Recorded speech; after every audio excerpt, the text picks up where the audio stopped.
everybody, it's Joe Parrott, founder of the Ladies Working Dog Group. Are you feeling stuck with your gun dog training? Trust me, you're not alone, and that's exactly why you need to be here. Every week, we're bringing you the best tips and hacks to make training your gun dog easy peasy.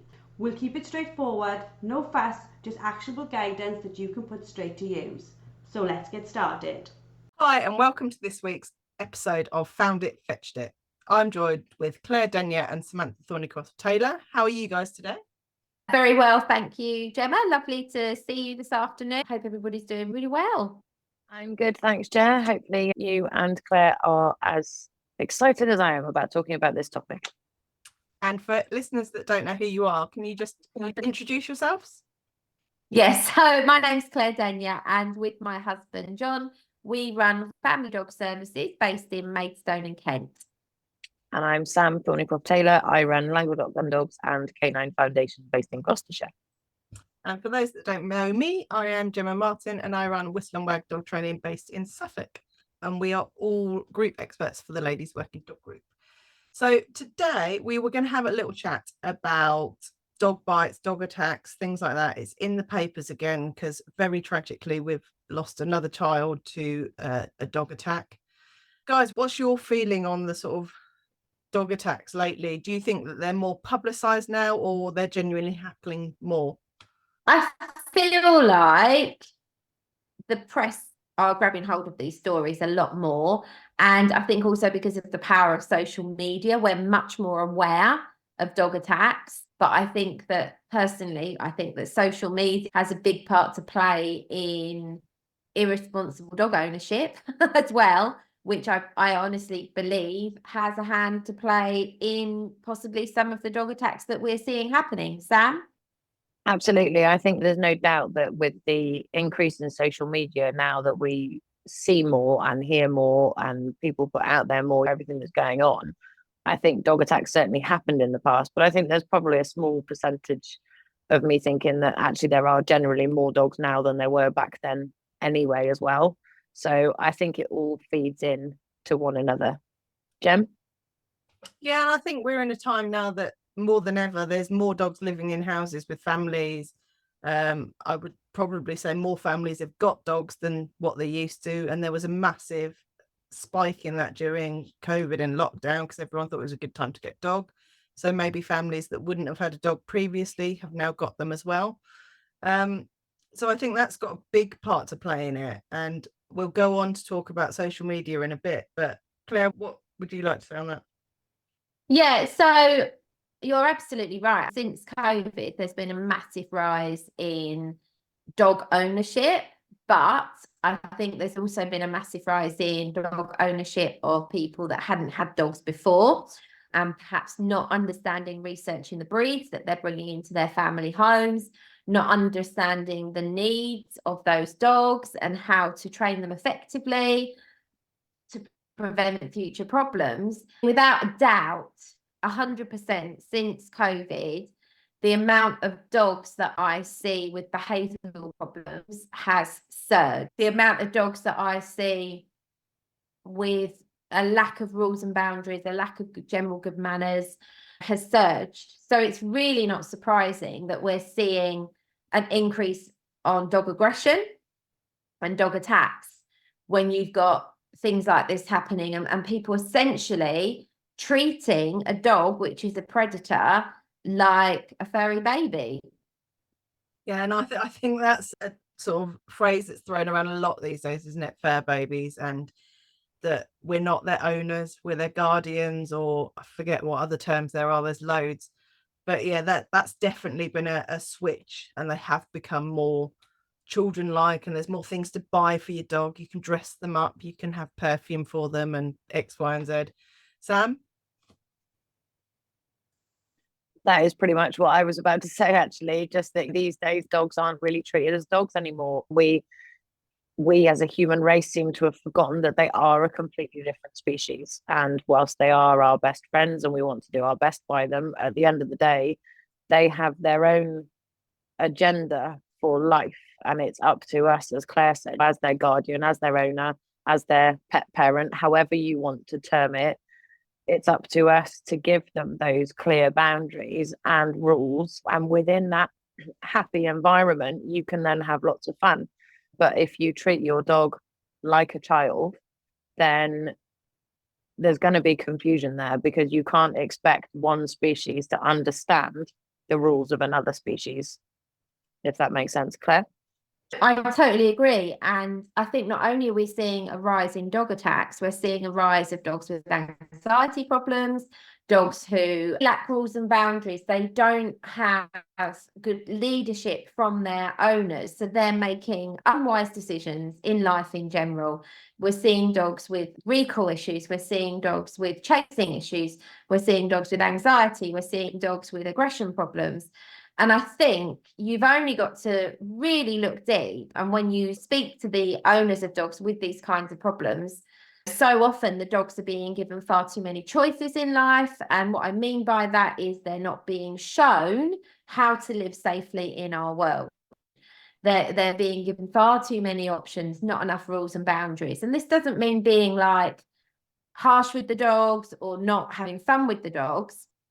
But they are another species and they are a predator, and they will take opportunities to do what they find self-rewarding. And if we don't educate the dogs otherwise and show them how to fit in and live in our lives, it's no wonder we're going to end up with these behavioural problems.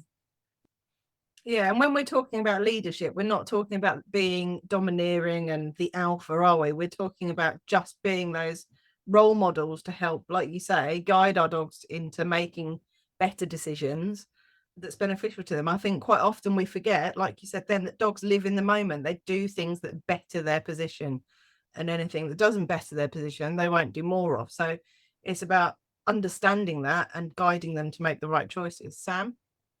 Absolutely that. So just making it really clear to them, but as you say, never in a harsh or abusive way, never in a domineering way, just in a, this is good, you get rewarded for it.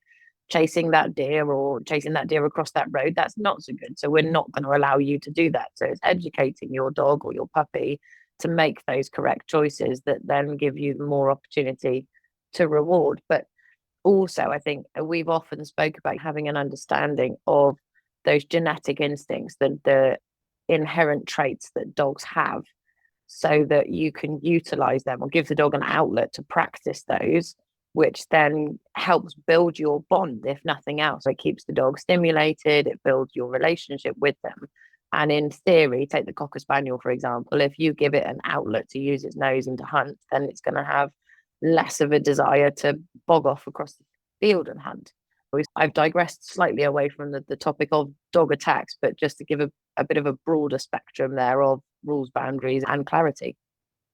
Yeah, and leading on from that, Sam, I was going to say to you guys, what are the types of breeds that you're working with mainly for the behaviour issues?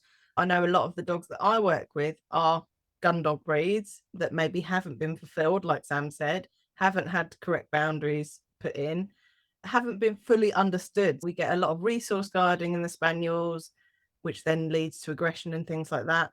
What do you two find? Working breeds in general, I think, yeah, obviously, primarily a lot of the dogs that I work with are gun dog breeds because of gun dog training being my passion.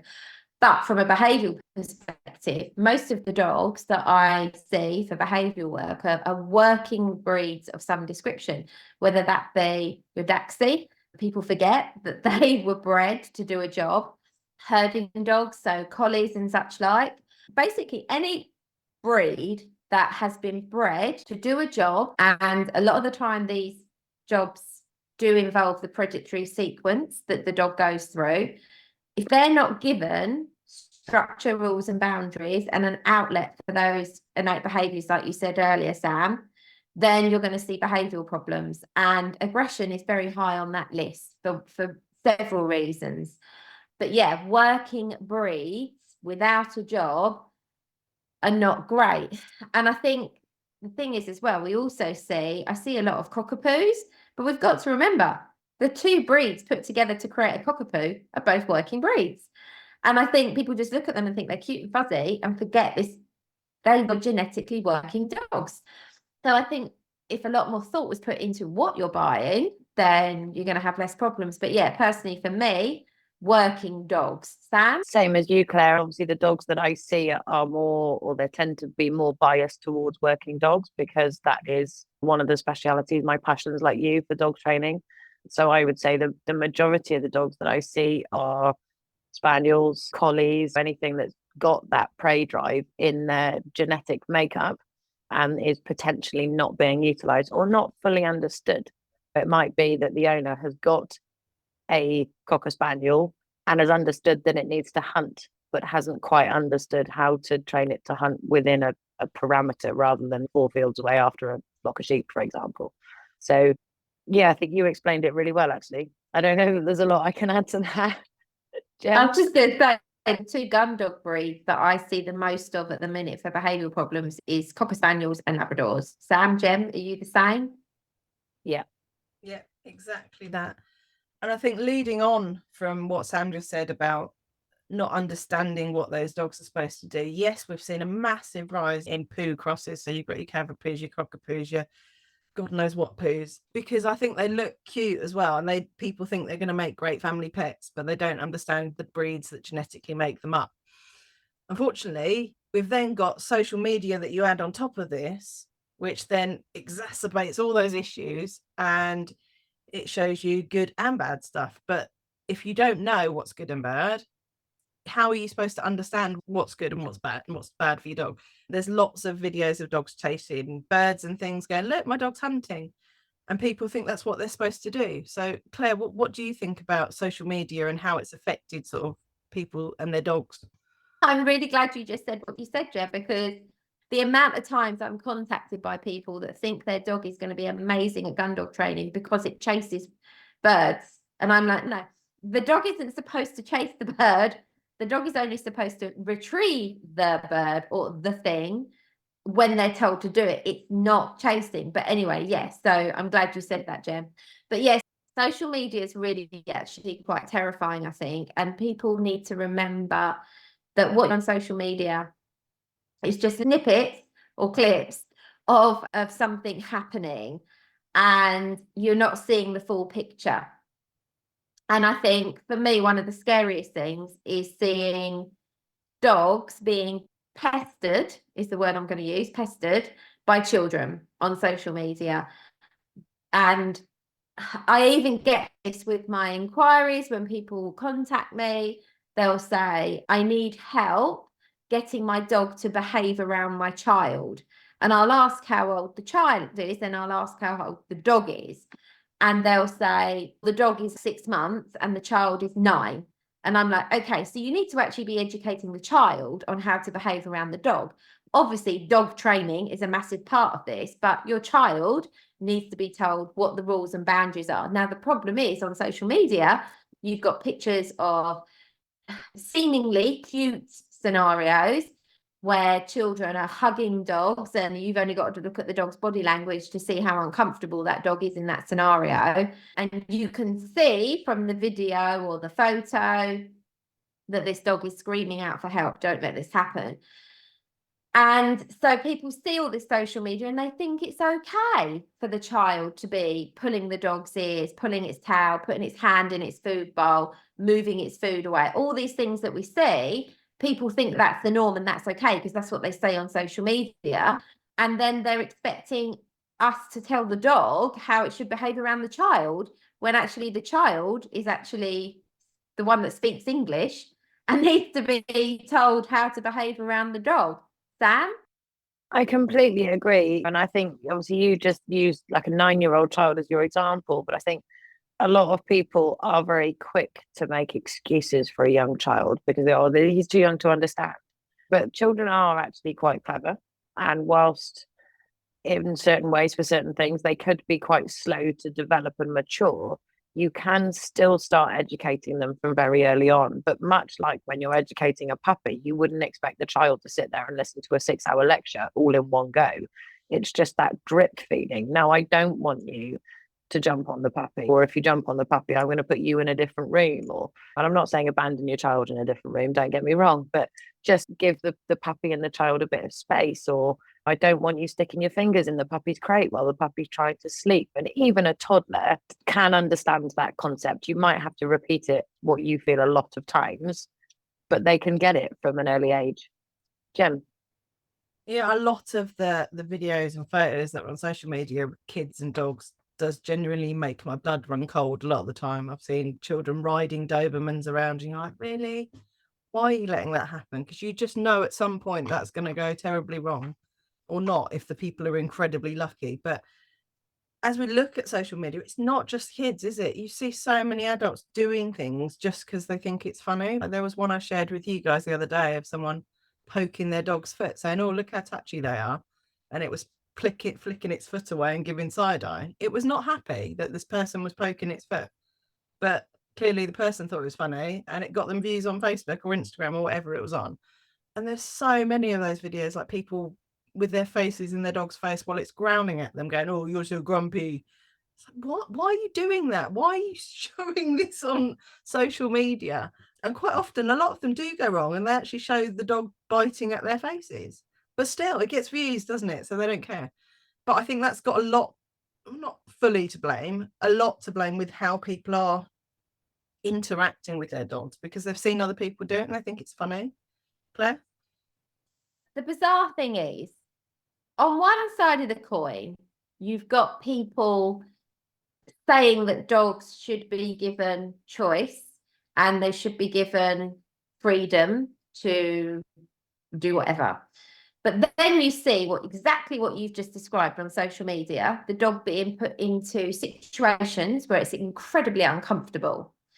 Now, how polar opposite is that, and how confusing is that for the dog? So from me, with my dogs that I raise, and what I educate my clients to do is to build a resilient dog, to teach a dog that it is okay to be restrained, to be handled, to be touched. But I still wouldn't let a child do those things to my dog. I teach the dog to do that because I need the dog to be able to cope with that when it goes to the vets, when it needs emergency treatment, when I need to get something off of its, maybe it's picked up a tick or something like that, whatever it might be. I want the dog to be 100% confident, happy and comfortable with being handled. But that doesn't mean that I'm then going to allow a child to do something to my dog, right? So then you flip that around and you've got these dogs that are not shown rules and boundaries and not shown how to be resilient and won't be handled. How many dogs do we hear of at the moment that need to be muzzled or need to be medicated to take to the vets because they're too stressed in the vets? But then at home, they're supposed to be okay with the child climbing all over them. Figure that out if you can, because for me, that just blows my mind. And it's so in that scenario, for me, no wonder dog attacks are on the rise, because these dogs can't cope with the most minute amount of stress, let alone unfamiliar and seemingly much worse stress. So when you throw it around like that and you really dig into it, it's no wonder we're getting problems with dog attacks. Jen? No, and we've become far too complacent that dogs are family members now, not dogs. I was speaking to my mum about it a few weeks ago on how she's dealt with the dog and us as kids. And at no point were we left in that room alone with our dog. And that dog that we had growing up was the nicest, kindest Labrador that you would ever meet. He wouldn't do anything. But at no point were we left alone with him until we were older and we could be trusted that we wouldn't do anything stupid. But I think these days we believe that these dogs are super friendly, they love us all, and they wouldn't ever hurt the kids because they're part of the family. Dogs don't think like that. So I think we need to sometimes just take a step back and go, look, I need to protect my child. Ultimately, they're the most important. But I also need to protect my dog from the child. I don't know what that child's going to do when I leave the room. And it might not be anything aimed at the dog. The child might move quickly or do something that frightens the dog. Yeah, just thinking on that. Sam? Yeah, I was just about to say that people, if I'm talking to this with clients or friends, or not you guys, because you guys know, but you'll say to them that the majority of children being bitten, it normally happens around the child's face.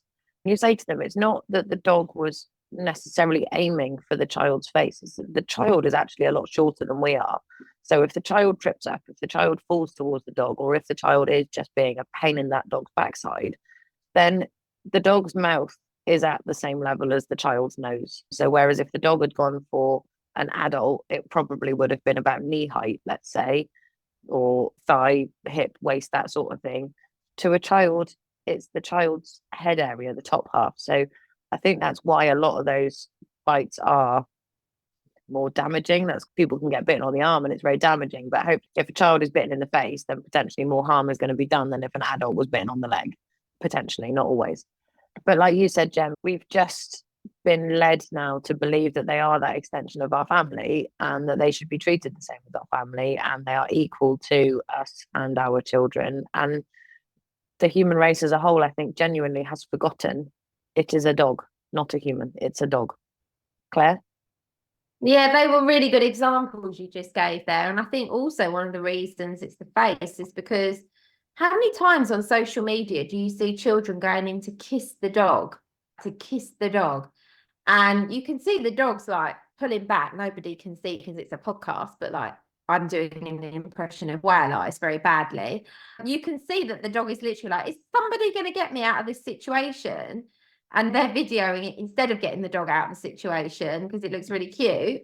And so that's another reason that the face is an area that's targeted, is because the kids are going in with their face to kiss the dogs, to look into my eyes kind of thing. And the dog is, get out of my space. People forget, for dogs, we teach our dogs through training that looking at us is a good thing. But if you think about dog to dog behavior and dog to dog, how they socialize together, generally dogs don't stare at each other in their eyes unless they're being confrontational. So you've got your child staring at the dog might perceive that as being confrontational. So I think we have to remember that we're communicating with the dog in a way that the dog it's not natural to the dog. And if you thought about how a dog would communicate with a dog, it's not how we're communicating with a dog. Jem, Sam? Yeah, and we've something you were saying there, Claire, it triggered something in my head. So when you were saying about obviously a child going into the dog's face and give them a kiss and whatever, and often younger children, when they're trying to find their balance, they pull themselves up on anything. So it might just be that they've gone in, they've given the dog a kiss, the dog sat there with its whale eyes and it's going, get this thing off me, and the child loses its balance and it grabs the first thing, which happens to be the dog's mouth, and it pulls down on the dog's mouth, and the dog's get off me. And you've also got the whole repetition thing. So how many times previously did that child do similar? Did it stumble over the dog? How many times has it shoved its face in the dog's face and all that sort of stuff before the dog then goes, I have had enough of this. I've asked for help 12 times. Nobody has come to rescue me. Now I'm going to escalate my way of asking for help. Yeah, I think that's a massively valid point, Sam. And quite often the dog will growl and get told off for growling. So the next time it won't bother growling, it'll just bite because nobody listens to it asking for help. So trying to stay on topic, because we are a bit naff when Joe's not here at staying on topic. If we were talking to a parent or someone that's expecting a baby, what sort of advice would you give them to best safeguard their children and their dogs? One of the first things that I suggest if people have got a dog and they're going to be bringing a baby into the home is to make sure that before that baby comes, you've got the dog used to the rules and boundaries that are going to exist when the baby comes, so that when the baby comes, the dog's already okay with this is the way life is now. And also let the dog get used to the new things in the home that are going to be there for the baby, like the pram and the cot and things like that. So that, again, it's not like the baby comes and all of this alien stuff suddenly appears with the baby and all of a sudden the rules change for the dog because this baby has appeared. So one of the first things that I say is safety management, and in advance, put in your structure, your rules, your boundaries, so that your dog is already living that way before the baby comes along. Sam? Yeah, and you can go, I'm sure you advise this as well, and I hope you advise it as well, Claire and Jem, things like baby talcum powder, baby wipes, baby shampoo, and even if you've got videos online, sounds of babies crying. So You're trying to get the dog used to the sights, the sounds, and the smells of everything that's going to change. So that literally the one thing that is new when the baby comes home is the baby. Everything else it has got really accustomed to. And then when the baby gets there, making sure that you are spending time with your dog without your baby as much as you can. Get your partner to look after the baby for a bit so you can spend time with the dog. So the dog doesn't just feel straight away pushed out. It's going to have a big enough adjustment without then resenting this small, noisy, smelly thing that's just appeared in its home as well. Jem? So say we've got a dog at a later date when our kids are a little bit older, what sort of introductions and rules and boundaries and things would you put in place at that point? You're going to hate me. I'm going to say it depends on the dog. I think it does, though. I think if you've got a puppy, then you've got to teach your older children right from day dot that puppies need a lot of rest and you can't chase it around the garden too much. You've got to teach your older children the rules and the boundaries that the puppy is going to have just as much as you've got to teach the puppy. But if you've got an older dog from a different background, perhaps you've rehomed it from somewhere else, then anything you do, you're still going to have to make sure your children are consistent with what you're doing and what you're telling them. But it obviously might not be as simple as just saying leave the puppy alone when it sleeps and don't let it nip you, etc. Claire? Yeah, you pretty much covered what I was going to say on that little sideline there. Again, yes, for me, it really does depend on the dog, whether it's a puppy, whether it's a dog coming from another home or a dog coming from a kennel or a dog coming from abroad.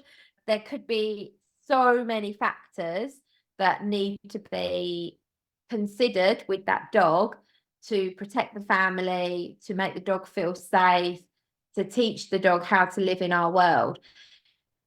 If you think about a dog that's come over from a foreign country, perhaps a street dog or something like that, it's never even lived in a home before. It's gone from the street potentially into kennels and then brought across the seas and ferried around and shipped around and then dumped in this completely alien environment.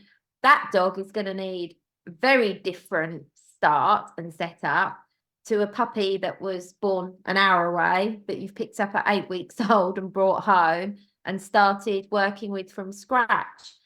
But I think regardless of the age of the dog and the dog's background, the importance of the family all singing from the same song sheet, all teaching the dog from day one, this is how you live in our environment, this is how you thrive in our world. We will protect you, we will raise you, we will feed you, but there are rules around that. So I think educating the family when you're bringing a dog into a household is just so important. Yeah, you two went deep then and started talking about foreign rescues. I was just talking about an average dog, but yeah, you're totally right. It is massively dog dependent. And I think setting those same rules with your children and whatever age they are still massively important. I remember teaching my niece when she was very young actually how to touch a dog, because toddlers tend to grab as a natural response. They like to hold on to things. So just teaching to gently, and that only happens when I'm around. You don't touch the dog when I'm not around. You don't touch the dog when they're in their beds. You don't touch their food bowls. You don't take things off them. All those things, so that they just become second nature to the child. Oh, we don't do that. We don't play with Fido when he's doing that, or we don't play with Fido when he's in his bed, and try and make it easy for kids to understand. Claire? Yeah, I think we're talking very much about the home, the children, the dogs, that sort of thing. And it's so important because a lot of these dog attacks and deaths by bites that we're seeing are happening in the home or happening with family dogs. These are not street dogs that this is happening with. But I think one of the things that people need to also be very aware of outside of the home environment is the Dangerous Dog Act and how that applies to how you raise your dog. Because so many people are okay with their dogs running up to other people, jumping up other people, and it actually freaks me out. So the thing that really frightens me sometimes is when I get contacted by people with 1-year-old dogs, 9-month-old dogs, 18-month-old dogs, and they say that their dog is still very puppy and it's jumping up them and mouthing them through excitement. And I'm like, okay, your dog needs to understand very quickly that this is not okay. Because if your dog does that to the wrong person, they're in the Dangerous Dog Act in mind, and your dog runs up to somebody, could be a child, could be an elderly lady, could be me, and jumps up them and mouths them, your dog is now a dangerous dog in the eyes of the law, and you're putting your dog at risk. And so educating our dogs, training them to have a good recall, teaching them not to jump up people are so important, because your dog only has to make someone feel threatened for them to have a case against you, for an offence to have been committed. So your dog hasn't actually have got to physically touch that person, but you will already technically have a dangerous dog on your hands. Sam? I think that's a really valid point to make there, Claire. And just to put further emphasis on it, maybe your dog has ran up towards someone that, for whatever reason, is terrified of dogs. So it could be that your dog is 5 foot away from said terrified person. But if that said terrified person feels threatened, then technically your dog is deemed a dangerous dog. So it is the eyes of the law. They favour the humans, which you would expect them to do.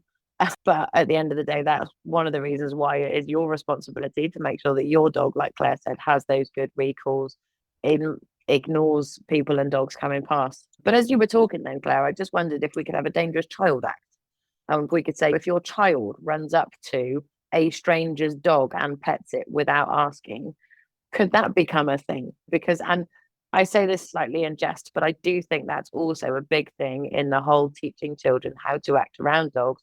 The amount of children that have run up to me with my dogs and they've started stroking my dog, playing with my dog, and not one of them, or very rarely, should I say, do they ask, is it okay if I pet your dog?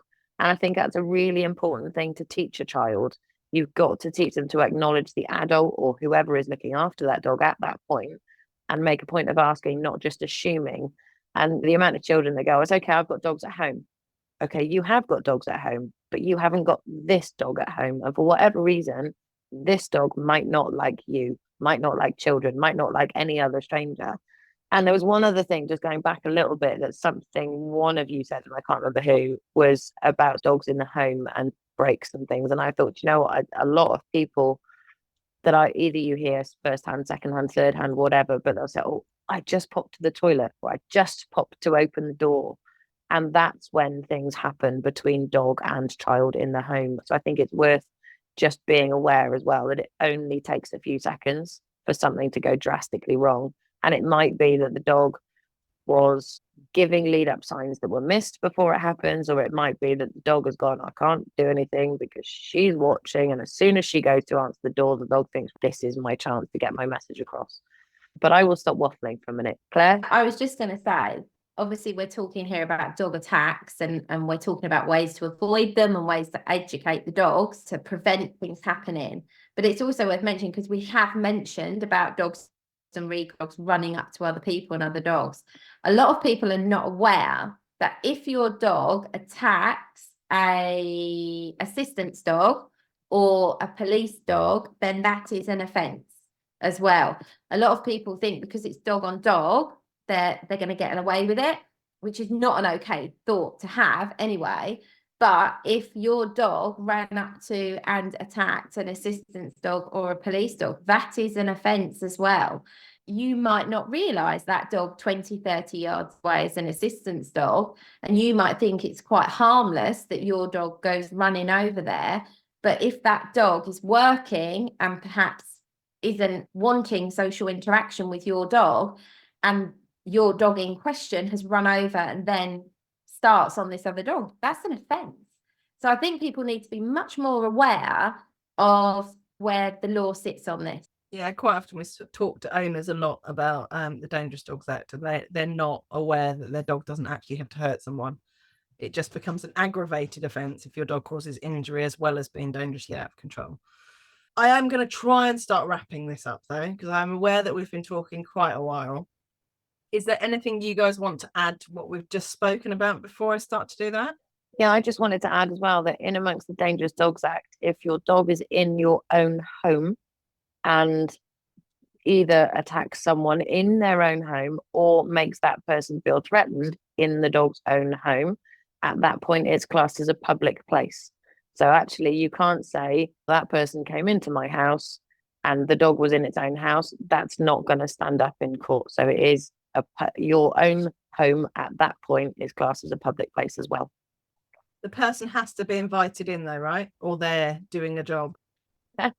No, burglars don't count. But you've invited, I don't know, a delivery chap's brought you a parcel and you've invited him in. And as he bent over to put the parcel down, your dog bit his bottom.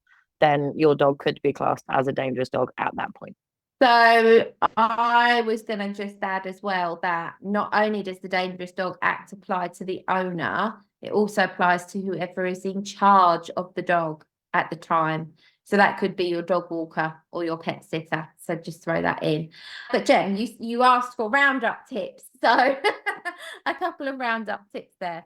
You wanted us to wind in. So a few things that I would always sort of recommend is training and education for your dog.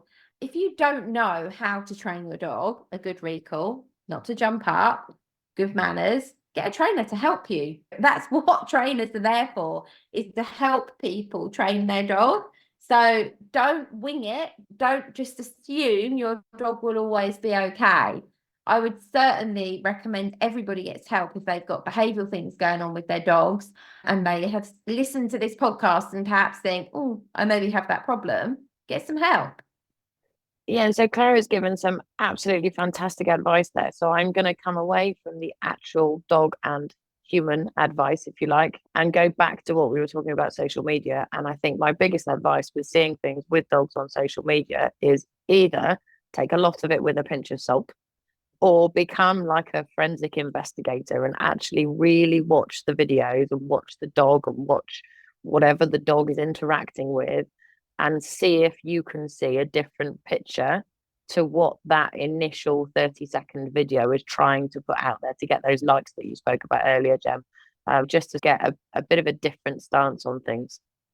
Thanks, guys. And I think it's really important to remember that a lot of the aggression we see are not dogs that are what I would call aggressive aggression. So it's usually coming from a place of fear, a place of confusion, a place of frustration, possibly pain, sometimes a bit of resource guarding. So these are all sort of behaviors that can be worked with. There's very rare a dog that just truly wants to eat you. Don't get me wrong, they are out there, but there's usually a root cause to the issues. And it's important that these are picked up on early so that you can work with someone who knows what they're doing and help and guide you in what to do next. And let's not forget, the highest bite rates aren't from dangerous dogs. They are from our normal pet breed dogs like Labradors, Cockers, Cockapoos, God knows what else.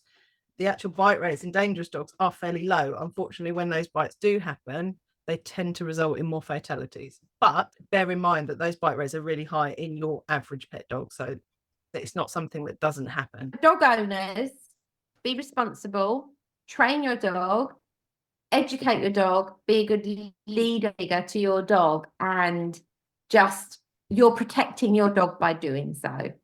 Sam?